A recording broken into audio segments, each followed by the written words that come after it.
Magandang hapon. So, ito ngayon, meron na naman tayong kakalikutin. Kasi, ang problema ngayon ng ating pickup, mas dumadalas na yung pagka ini-start na natin, panay click, click, click. Dati okay lang kasi minsan pa isa, dalawang click lang, tapos mag-i-start naman. Ngayon, medyo matagal na. Umaabot na minsan ng mga 10, minsan nga hanggang 20 yata na pagsusi bago siya mag-start.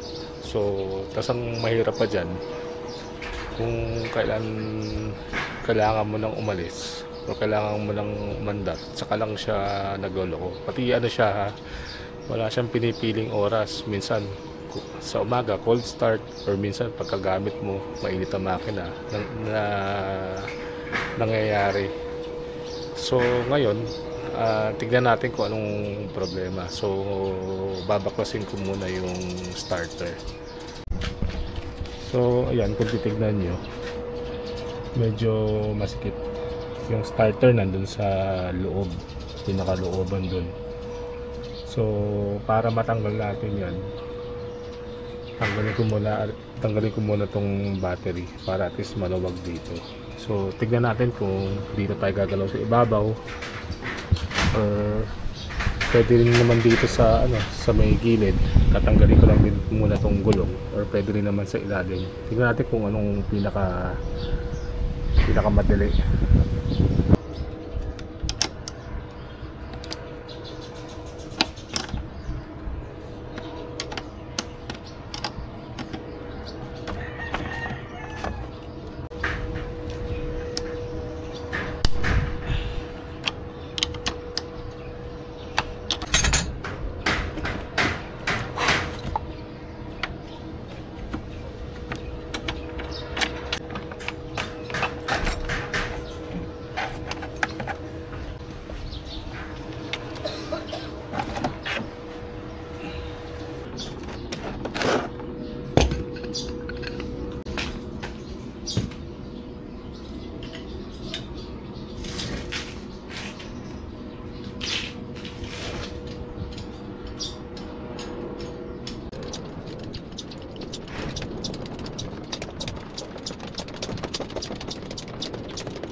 So yan yung starter.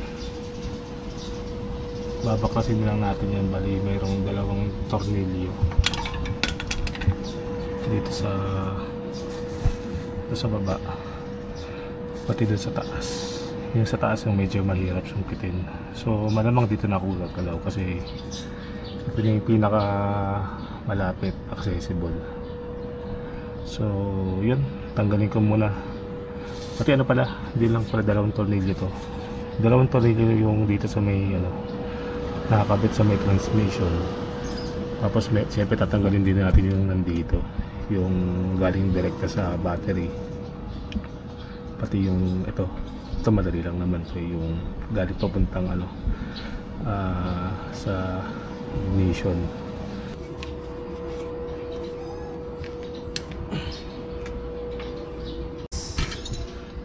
Ginamitan natin ng ganito para may leverage tayo.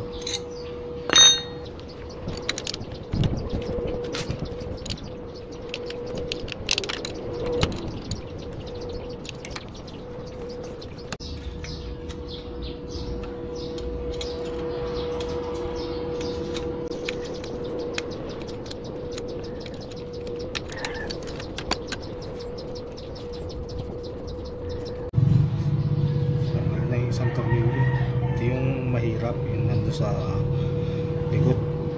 Talagang ano eh, kapaan. Yung isa na lang madali, yung sa bungat. Yung kita nyo, medyo umiwalay na yung ano, starter dun sa transmission. So bali itong tornado na lang yung tatanggalin ko. Pwede na nating hugutin yan. Sa taas na natin padadaanin dahil doon na yung medyo maluwag.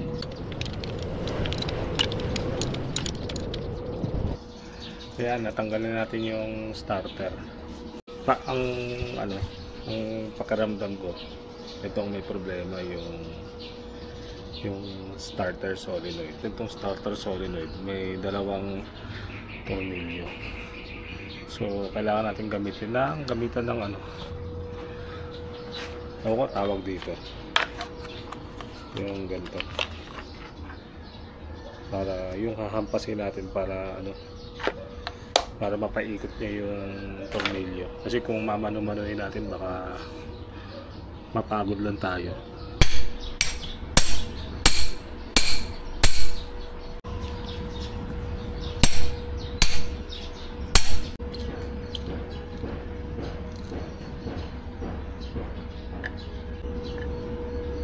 So yan, nabaktas na natin yung lumang solenoid.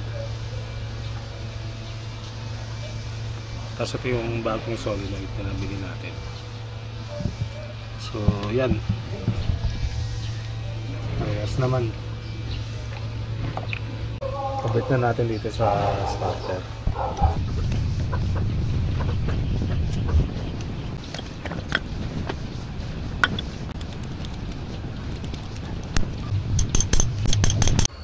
So ayan, bago natin ikabit yung starter sa ano, sa sasakyan, check muna natin. So bali ganito setup natin, no. Yung solenoid nakabit ka na, yung bagong solenoid. Circuit brand lang, ilang yung available sa auto supply eh. So ito positive. Naglinya tayo ng positive dito sa isang ano, yung isang top ng solenoid. Tapos yung ano, yung starter natin ididikit natin dito sa negative ng battery para makakuha siya ng ground. So ngayon, pag nakadikit, so yan, naka-ground na yung starter natin sa ano, sa battery. So yung positive nakarekta na dun sa isang terminal ng solenoid natin. So bali ito, yung isang wire na to na nakatap din sa positive, didikit na natin dito sa ignition.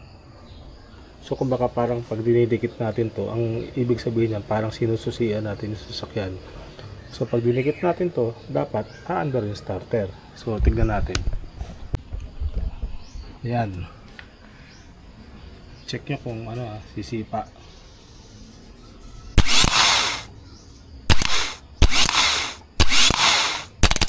Yun, okay na yun.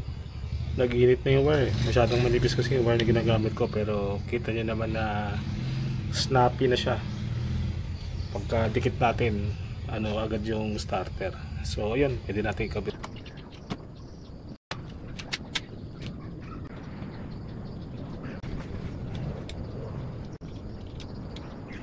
Ayan, nakabit ko na yung battery. Yan, okay na yung battery. Hindi ko pa kinakabit yung gulong, just in case na pag di umandar pwede ko pang baklasin. So yan, subukan natin yung start. Check natin palagi naka-neutral kasi wala pa yung gulong. Sana may start.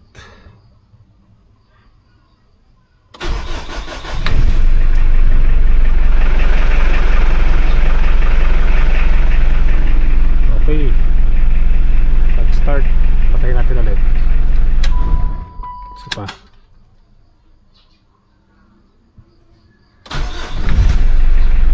Okay, one click start. Isa pa.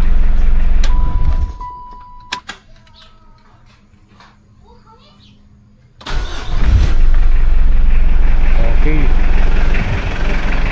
swabe. At least na ayos na natin yung problema. So yan, natapos na rin tayo. Nakabit ko na lahat ng kailangan ikabit. Tapos okay na rin yung yung starter natin. One click start na siya ngayon. Pero i-monitor pa rin natin. Pero sa ngayon okay na. Masaya na ako. At least dire-diretso na ang pag-start.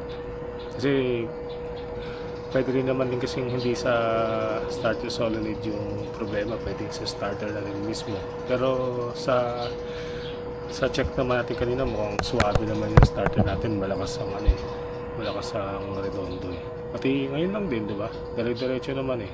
Hindi na siya nagloloko. So yun lang. Sa susunod na lang ulit. At least makakapagbiyahe na ako ngayon. Bye bye.